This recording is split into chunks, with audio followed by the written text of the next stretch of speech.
आज का हमारा टॉपिक है सब कल्चर। सब कल्चर क्या है?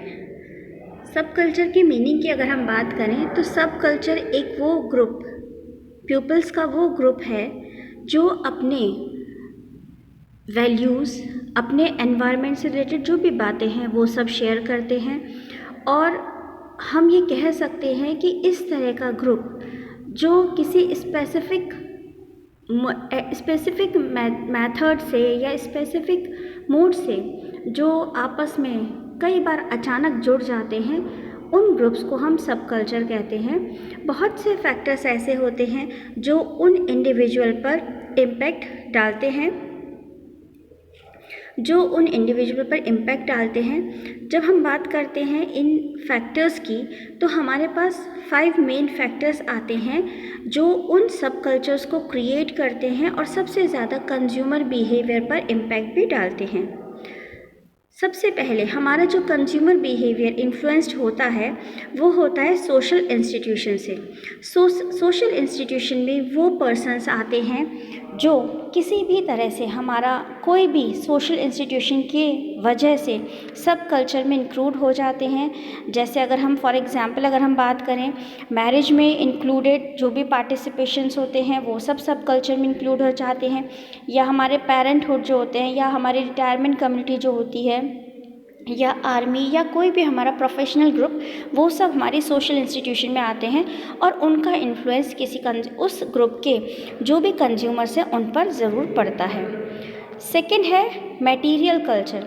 मटेरियल कल्चर वो कल्चर होता है जिसमें जो पर्सन्स होते हैं वो सिमिलर इनकम के थ्रू वो अपना सब कल्चर क्रिएट करते हैं। जैसे हम बात कर सकते हैं पुअर्स, एफ्लुएंट यानी हमारे जो वेल्दी पर्सन्स होते हैं, या वाइट कॉलर मिडिल क्लास होते हैं।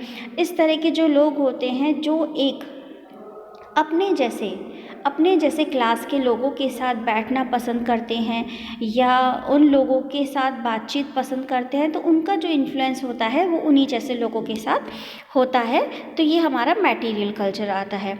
दूसरा है belief system.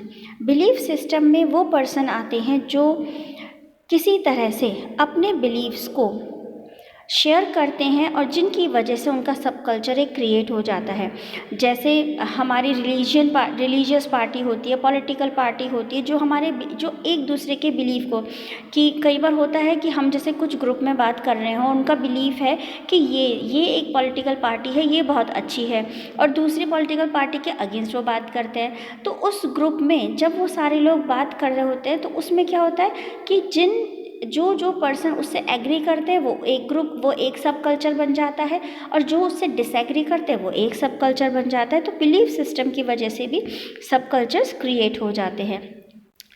For example traditional Amish कौन होते हैं? ये वो पर्सन होते हैं, एक तरह से पर्सन जो पहले के जो ट्रेडिशनल पर्सन्स होते थे वो क्या करते थे, वो इलेक्ट्रिसिटी और ऑटोमोबाइल्स को यूज़ नहीं करते। तो ये एक बिलीफ है कि हम लोगों की एक सोच है कि पहले का जो मानव था वो इलेक्ट्रिसिटी और ऑटोमोबाइल्स को यूज़ नहीं करता था। That is belief system.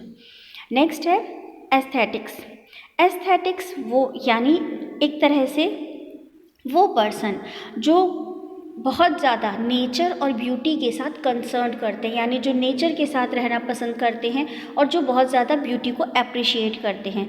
ये वो पर्सन्स होते हैं जो अपने खुद के अपने कॉमन इंटरेस्ट की वजह से एक सब कल्चर को क्रिएट कर लेते हैं। जैसे art, music, dance, drama, focus, ये सब वो हमारे हॉबी होती है या हमारा इंटरेस्ट होता है।